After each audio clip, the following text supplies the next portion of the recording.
hungry, but we have 18 minutes before that. We are very lucky to have, well, let me take a step back. What I love about TED events is that it brings together more than just technology. I mean, we all have, our smartphones and devices with us, but it's much more than just technology. And we're in DC, so let's bring some political fun into this.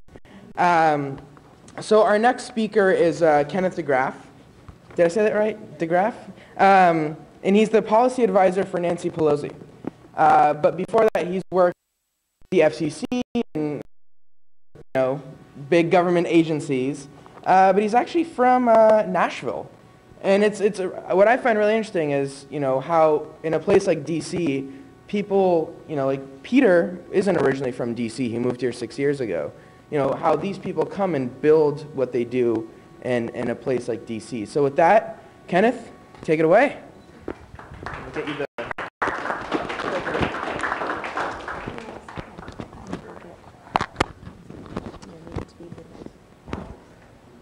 Awesome. So I have to mix the government and policy and fun. I'm not sure it's really possible. Let's see how this whole thing works. Oh, great.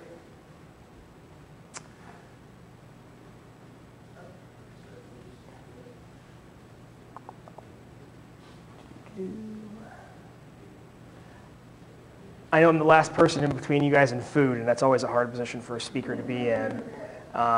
So I'll try to make this as brief as possible, or at least as entertaining as possible.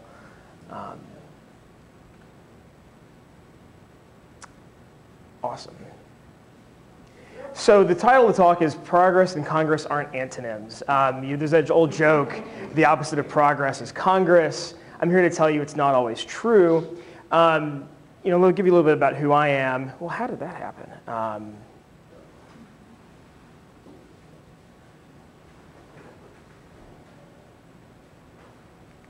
Okay, so my name is Kenneth DeGraff. I'm policy advisor for House Democratic leader Nancy Pelosi. She is in charge of the House Democrats, as you might know. Former legislative director of a congressman from Pittsburgh named Mike Doyle, and a policy analyst at Consumers Union, the nonprofit publisher of Consumer Reports magazine. Let me tell you one thing that I'm not. That's my biography, if that's who I am. Let me tell you who I'm not. I am not Nancy Pelosi. I speak only for myself and not for her. She's much smarter and better dressed than I am. And she comes from San Francisco. I do not. Hello to all the San Francisco people in the audience. She's probably your Congress critter. I'm also not Mike Doyle or Greg Gillis, this DJ named Girl Talk, who people might be familiar with. Congressman Doyle spoke about Girl Talk.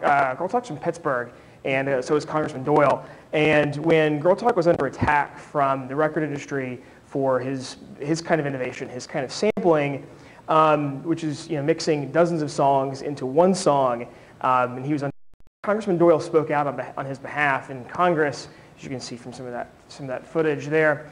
So just to give you an idea that one congressman actually can make a difference, and members of Congress do actually listen to their constituents and do care about new things that are coming down the pike, even though Congress has been hearing from the record industry for years, hasn't really heard from sample-based artists, because guys like Girl Talk aren't really lobbying Congress all that often. So now that you've heard about me and a little bit about some of the background of Congress, I'll give you the obligatory TED Talk controversial thesis, okay? Government can actually help foster innovation. Now, I know you just heard from Peter, and Peter gave a great talk about some actual concrete steps that government can undertake in order to deliver apps for the Army.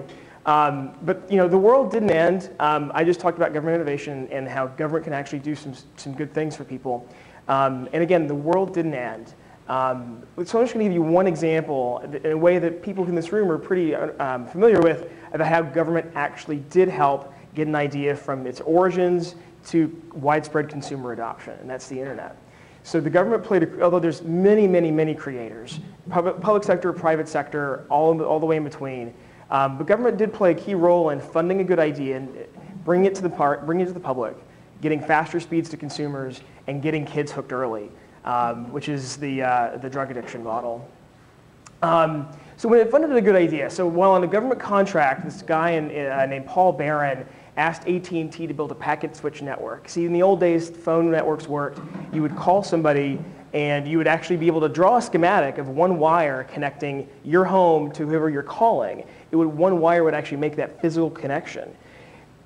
And during the Cold War, Paul Barron decided, hey, actually, we could do this in a lot more secure way. We could do this in a way if you were to cut that one wire, your phone call would drop. So let's figure out a way to break that message into many different pieces, somehow toss it over a widespread computer network, and have the computers at the end of the network put all that stuff back together. So it's kind of like sending one letter, but sending it in 50 different envelopes, putting them all in the mail. They get there on different trucks, and then you put the message together when you get all 50 envelopes. That was pretty innovative. And he asked AT&T back in the early 1960s to actually build that network. And they said no, they didn't see a point of it. They didn't understand the utility of it.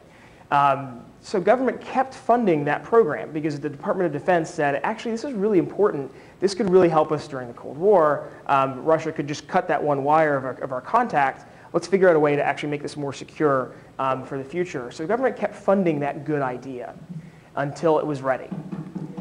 Now, after and this is a fun little story, a company called BBN won an ARPA contract for developing an interface message processor. I don't even know what the heck that does, but Senator Ted Kennedy sent a congratulatory telegram congratulating them for winning an interfaith message processor. So clearly, sometimes members of Congress don't fully understand technology, and they deserve to be, and their staffs don't fully understand. I mean, these are new concepts.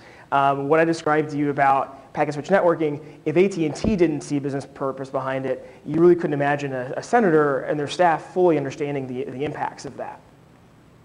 So clearly Ted Kennedy didn't invent the internet, and neither did Al Gore. So the problem that I have with the Al Gore stuff is that Al Gore was one of the first people in Congress to really recognize the potential of the internet to really to be a useful utility for Americans and more than just computer scientists.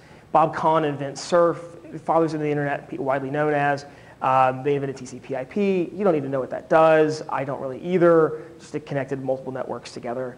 They wrote that Al Gore was the first political leader to recognize the importance of the internet and promote and support its development. And they also said that he was important in releasing government from the control of the government agencies that sponsored it. It's a really interesting paper. You should take a look at it if you're interested in the history of the modern internet and how it grew from just its government origins to widespread consumer adoption. And that was in no small part thanks to Vice President Gore passing some legislation in the 90s before when he was in the Senate that helped really get the government, the internet out of just computer science labs and into people's homes. So the third thing the government did in the internet's development was promoting faster speeds. Back in the day, people would dial in. They would dial into a walled-off network, a bulletin board system at BBS. They would dial into AOL or CompuServe, and they would only be able to talk to people within that little small community. The internet obviously was different, but people were still connecting to it at their home in the same way. They were still using that really loud modem that sounded like a cat on an oven, screeching and clawing. But there was a better way. In the late 1980s, phone companies developed a technology called DSL that would use the same phone wire. It would work a whole lot faster. But they didn't really roll it out because they thought it was only going to be good for video. They didn't think that data was something that people actually wanted. So in 1996, Congress required local telephone companies to open up that wire to competition. What does that mean? So that wire that connects the phone company's headquarters to somebody's home, they said, actually, we're going to make sure that that wire is going to work, but that competitors can put their own electronics on both ends of that connection to somebody's home. So that, for example, you could do faster data speeds on DSL, you could have better phone connections, you could have lower prices. More competition was going to be good for consumers, and Congress required it. So competitors were beginning to add DSL because it was an advantage to them over the incumbent local phone company because consumers were beginning to take up data more and more. That got cable companies motivated in rolling out faster broadband speeds, and then local phone companies also got in the DSL game. But that wouldn't have happened without Congress requiring, or at least at the rate that it did, at the time that it did, without Congress requiring local phone companies to open up their networks to competition. The fourth thing they did was to get kids hooked early. Now, I grew up online. I did a lot of stuff online when I was a kid. That same 1996 law also gave subsidies for schools and libraries to get online.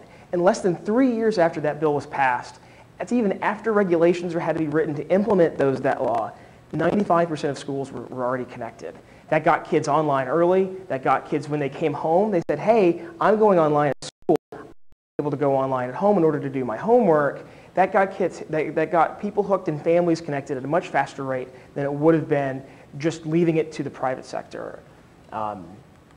So those are the 4 ways, those are just 4 really quick examples of how government has been able to impact technology and that innovators have now been able to build off of and develop their own applications and their own services and their own use. But that would not have happened at the same rate and at the same impact on our economy without government saying, we're going to step in where the private sector hasn't been. So government can foster innovation. In the past, there's been an innovation agenda. I'll talk about that in a second. And then I'm also going to get into the challenges to innovation within government right now. And then if I have any time, I'm going to talk about how members of Congress use technology. In 2006, House Democrats had proposed what's called an innovation agenda. You'll see it's there. It's a bunch of different proposals that were together, an idea of how to make sure that government could help foster innovation the right way. It was just, creating a math and science workforce and better teaching, more teachers in schools on these projects, more funding for federal research that promote public sector and private sector partnerships that allow for more innovation. One example of that is DARPA. We talked about the internet and how the Defense Department, with a very innovative program called DARPA, basically funds high-risk, high-reward research. Things like the internet. Because again, if the phone company didn't know what to do with a new kind of technology, then who else would? Well, DARPA thought that they would keep investing and throwing money at it. They also funded something called the Grand Challenge, which is a driverless car project that could have really cool uses for improving fuel economy. Imagine if you could drive safely closer to somebody else. You can better get the wind draft. Or most people, when they're driving and they skid out, think that they need to turn out of it when they're spinning. They should need to be turning in, but they don't really know that. So if a car could come out, step in and do that for them safely, they could actually get out of that spin out a whole lot safer than on their own. There's a lot of different uses for that technology. But the car industry, it's so innovative and so crazy. The car industry says, we don't have money in order to afford that kind of research. We don't know how we can do that because we need to make money, and there are already GMs bailout, all that kind of stuff. So again, government needed to play a role in that, and that could have some real uses for the car industry in the future. One of the more important things that the innovation agenda did was guaranteeing affordable access to broadband for all Americans. And we can talk about the Recovery Act. There's universal service reform, which is kind of boring, and wireless broadband, which is for first responders. I'll get to the Recovery Act first. So we've all heard of the Internet Last Mile, which is actually that cable. When you buy from Comcast or AT&T or RCN, the last mile is the wire from your home to the cable or phone company's office. Then there's the Internet backbone, where all the Internet traffic runs over. There's that thing in between called the middle mile, and for a lot of rural areas, that's been kind of a bottleneck. And so the Recovery Act and the stimulus bill that we passed in 2009, a lot of people who were small independent providers in rural parts of the country said, we'd love to offer faster broadband speeds, but we can't get to the backbone. So how do we do that? So we ended up funding in Congress, funding a lot of middle mile projects that should help, that are open to anybody who wants to innovate and anybody who wants to offer services over. So it's not just going to be cash to one provider. One provider is going to build it, but it's going to be open to anybody who can build off of it. Wireless broadband for first responders is going to be really interesting because first responders and public safety officials like your cops and firemen don't have a really good way of communicating with each other. Say that during a 9/11 type scenario where you have police and fire departments from all over that region coming together, cops can talk to cops in the same department. Maybe a chief can talk to a fire department, but your average rank and file police officer can't really connect to the fire department that's right 10 feet away from them, or even further in a time of an emergency. And that's a real problem. I mean, it was evidence during 9/11 when cops couldn't talk to sheriff's departments that were coming in from New Jersey who were coming to help. They couldn't communicate with each other. And so there's the issue of firemen being left in the building because they couldn't receive the messages that the cops knew that the building was going to fall soon, the World Trade Center. So first responders need a really robust network. They need a stronger network than you might be purchasing through your cell phone contractor, your cell phone provider. They need a much more resilient, bulletproof network. So imagine if consumers could have access to that network too. That's something that Congress is working on right now and working its way through it. But more importantly are open internet protections and making sure that net neutrality is what you know of, or you may have heard of, is protected for all. Because when people are developing new and innovative services and applications, that's inspiring consumers to get faster and faster speeds, more robust, resilient internet connections. And that's good for carriers too, because then they get to sell more and faster internet connections to people. Open internet protections are very important, and that was a part of the innovation agenda. The last part was about achieving energy independence, and I can get into some of that. One of them is ARPA-E, which is the principles of DARPA, where it's high risk, high reward stuff. ARPA-E is funding projects like smart glass. I had never heard of smart glass. Smart glass apparently is like a transitions lens for your glasses, but imagine like under windows. So imagine a building, when it gets really hot, the glass actually changes shade in order to block more sunlight to make sure that the building stays cooler longer with less power to air condition it. Pretty innovative stuff, and that's just that's only the thing that I could really explain in a brief speech. Imagine all the things that I could not explain in a brief speech. That's the kinds of things that ARPA-E is funding that takes government funding to be able to support. That's the innovation agenda. So there's two challenges in innovation. One is an ideological challenge. The other is an internal operational challenge. The first is an ideological one. So this is a quote from House Majority Leader Eric Cantor. President Obama, that he's referring to, talked about the need for us to, quote, continue to invest in, from a Washington standpoint. And that's a code for more Washington spending, something we really can't afford right now. Well, if we don't invest in our future, if we don't invest in the kinds of projects that the private sector won't fund, then we're not going to be able to see the kind of new job growth coming down the pike, because people are investing. People in other countries are making those investments. If we decide to do this new austerity and take money out of the economy, we're going to lay off public sector workers. We're going to end up laying off people in the private sector who are being supported by these research projects. And they're not going to be able to grow our economy going down in the future.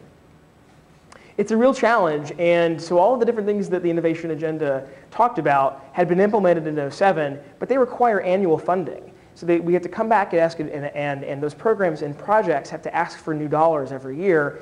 If they can't get them because the government has decided that we're not going to spend money in investments, then there's some real issues about how we're going to be able to grow the innovation, help the private sector grow innovation in the future.